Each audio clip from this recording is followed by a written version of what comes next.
My name is Avrin. I'm a member of the DU men's Alpine team, and here to talk to Emily.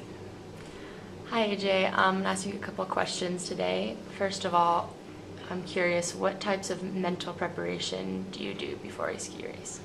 Well, everyone gets in their own little individual routine, and it's a really important part of the sport because we train for hours and hours and do all these workouts and all this ski work, and we only get about 2.5 minutes of actual competition per race day. So all this time goes into such a short window of opportunity. So one of the most important things about ski racing is the mental preparation. And for myself personally, we get an inspection before every run that we take in the course. So we get to look at the terrain and the snow and kind of the course set and how it looks, if it's turny or if it's straight, everything like that. And it's important to kind of memorize and have a good feel for what's going to change and how the course is going to flow as you move down it. So it's very important to have a good plan in your head of how you're going to attack the course and where you're going to do certain things and how you're going to move down the mountain. And so for me personally, I take my time through inspection. I look at each gate, obviously, and move my way from the start to the finish. And then after that, I go through it, kind of a real-time visualization in my head, trying to, as I inspect the course, feel myself moving through the gates as I would going down the course. And then once I completed my inspection, I take 2 or 3 minutes in the finish to go completely through the course again. And after that, I try to relax, go talk with my friends, just kind of forget that I'm about to compete. And then when it's time to go race, I take a couple free runs, and I usually do it on my own so that I can take the time to think about the things that I want to do. And then on the lift ride going up before my run, I go through the course again. And as I warm up in the start, stretching out and things like that, getting my body ready to go, I go through a real-time visualization again as I'm 3 or 4 people out of the starting gate, just trying to get my mind completely wrapped around what I'm about to do. Okay, great. And do you have any superstitions? I don't really have any superstitions. I notice that I always put my left boot on first, which is kind of weird.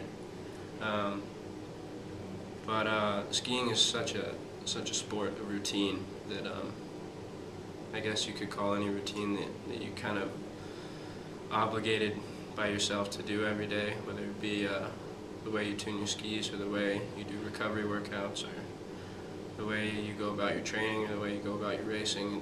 It's just as much of a routine as it is a superstition, because if you don't do it, it definitely throws you off. Yeah. And what is your most memorable experience as being part of the DU men's Alpine team? Last year, winning the NCAAs, being a member of that team was definitely something I'll never forget. Something that I feel very lucky to have been a part of. But more specifically, the first day of racing that we had our GS day. We put all 3 men in the top 9 at the race, and for me personally, I was a first-team All-American, and something that you never really think about, but once you get that title, it's something you can kind of hang on to for the rest of your life, and something very tangible that you can kind of point to and look to whenever you want. It's definitely a nice accolade to have received. Okay, great. And how has being on the DU men's Alpine team made you a better athlete? Well, you're definitely exposed to a lot of different cultures, just because my freshman year we had Italians around, Norwegians, Swedish people, and Americans, obviously. And so you're exposed to all these different ways of preparation and different ways of thinking from different cultures. So that's definitely expanded the way that I think about the sport. But from a purely athletic standpoint, just being around other very gifted athletes that are very driven drives you to compete at a higher level and really improves your will to succeed at whatever you're doing. Cool. And what are some of your future goals as a skier? Looking down the road, I'd definitely like to ski in the Olympics someday, whether it's 3 years from now or 7 years from now, but it's something that every skier grows up dreaming about, and any athlete grows up dreaming about, is competing in the Olympics and walking out under the country's banner. So hopefully someday down the road, but it's a long ways off. Well, good luck. And I have one more question. How did you know growing up that skiing was going to be your main sport? My first words were actually on a ski hill. I yelled at my mom, "Go!" So I think that before I really thought about it too much, I kind of knew that that's where my passion lay. And as I kind of grew older and moved my way through different sports and things like that, nothing really brought me the joy and the happiness of being on a mountain did. And it was just kind of unparalleled in any other athletic arena. Okay, great. Thank you, AJ. No problem.